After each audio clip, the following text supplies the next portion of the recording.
Assalamualaikum warahmatullahi wabarakatuh. Perkenalkan, nama saya Kiki Ohairunisa dengan nomor pokok mahasiswa 240621211106. Alhamdulillah, dalam kesempatan kali ini saya akan menjelaskan mengenai teori-teori pendidikan dan pengajaran yang berkaitan dengan pengembangan pendidikan Islam.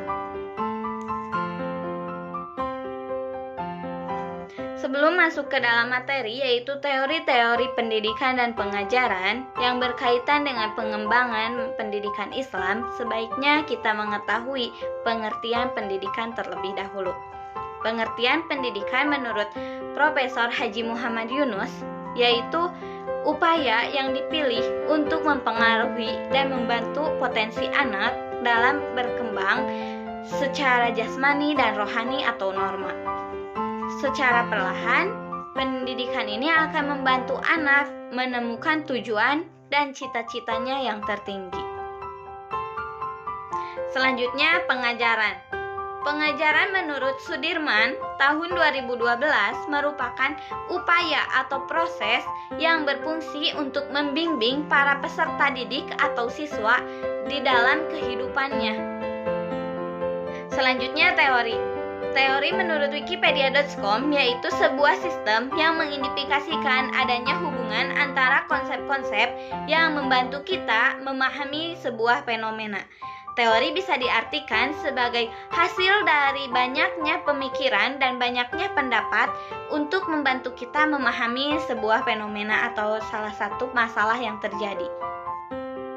Mujiah Hajo tahun 2002 menjelaskan bahwa teori pendidikan adalah sebuah pandangan atau serangkaian pendapat dari para ihwal pendidik atau ahli pendidik yang disajikan dalam sebuah konsep. Jadi bisa diartikan, teori pendidikan adalah konsep pendidikan yang dibuat oleh para ahli. Selanjutnya, teori pendidikan menurut Islam atau teori pendidikan dalam pandangan Islam bisa disebut juga dengan teori fitrah. Teori fitrah diartikan atau bersumber dari manusia karena pada hakikatnya manusia dilahirkan secara fitrah. Pada dasar ini mengambil dari Al-Quran surat Ar-Rum ayat 30, yang mana manusia dilahirkan secara fitrah atau suci dan bersih. Lalu selanjutnya ada teori pendidikan dari Barat. Teori pendidikan dari Barat dibagi menjadi 3, yaitu nativisme, empirisme, dan konvergensi. Nativisme merupakan aliran yang mempercayai bahwa perkembangan manusia tercipta dari keturunan atau hasil dari perkembangan anak. Seperti contohnya, anak ini berbakat bermusik karena orang tuanya adalah pemusik. Seperti itu. Lalu selanjutnya, empirisme adalah aliran yang mempercayai bahwa perkembangan manusia atau pemikiran manusia dihasilkan dari indera atau pemikirannya sendiri. Contohnya, manusia mempercayai bahwa kura-kura jalannya lambat karena dia pernah melihat secara langsung kura-kura itu berjalan dengan lambat. Lalu yang terakhir, konvergensi, yaitu aliran yang mempercayai bahwa perkembangan anak atau perkembangan manusia atau pemikiran dari manusia itu berasal dari campur tangan lingkungan. Contohnya seperti anak yang baru belajar berbicara akan menirukan suara ibunya. Kenapa disebutkan konvergensi? Karena anak itu meniru suara ibunya. Disebutkan konvergensi karena itu terdapat dalam lingkungan keluarga, bisa juga dalam lingkungan masyarakat dan yang lainnya. Lalu selanjutnya kita masuk ke dalam teori pendidikan dan pengajaran yang berkaitan dengan pengembangan pendidikan Islam. Yang pertama ada teori pendidikan yang berkaitan dengan tujuan. Teori ini bertujuan untuk mengetahui potensi-potensi anak, maka kita akan dengan mudah melakukan proses karena sudah memiliki tujuan. Seperti itu, karena kita sudah tahu potensi anak ini akan dibawa kemana. Seperti itu. Selanjutnya ada yang kedua, teori pendidikan yang berkaitan dengan pelaksanaan.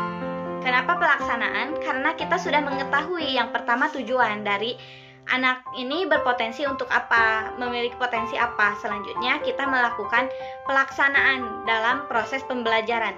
Teori pendidikan pelaksanaan ini dilakukan supaya kita lebih bisa memperdalam lagi, mempelajari dan mengembangkan bakat anak. Contohnya, anak ini berbakat dalam bermusik, maka kita bisa lebih mengarahkan anak ini untuk lebih mendalami lagi bagaimana caranya bermusik dengan baik. Selanjutnya ada teori pendidikan yang berkaitan dengan potensi diri. Potensi diri itu seperti yang tadi, yaitu potensi-potensi yang dimiliki anak, tetapi anak ini biasanya memiliki potensi 1 atau 2 atau lebih, maka kita harus melihat potensi mana yang lebih unggul untuk kita arahkan dan supaya kita lebih bisa memahami anak dan anak lebih bisa memahami potensinya supaya bisa berkembang dengan baik. Lalu yang keempat adalah teori pendidikan yang berkaitan dengan kurikulum. Dengan berkembangnya zaman, maka kurikulum juga ikut berkembang. Pesatnya teknologi iptek, maka teknologi juga mempengaruhi dalam perkembangan kurikulum. Contohnya, zaman dahulu pendidikan hanya dilakukan face to face atau secara langsung. Tapi sekarang pendidikan berkembang. Bisa melakukan dengan online. Kita juga bisa melakukan dengan memberikan materi pembelajaran menggunakan metode PowerPoint. Selanjutnya, kita juga bisa mengirim tugas kita melalui online. Kita juga bisa melihat atau referensi dari YouTube, Google, dan yang lainnya. Lalu yang terakhir yaitu teori pendidikan yang berkaitan dengan minat anak dan kurikulum kejuruan. Di sini minat anak yaitu potensi yang dimiliki anak yang sudah berhasil atau yang sudah merasa berkembang karena sudah dilakukan sejak lahir, atau karena adanya potensi-potensi yang diberikan oleh orang tua. Contohnya seperti ini, orang tua yang bisa bermain musik, maka akan mengajarkan anaknya sejak dini untuk bermain musik.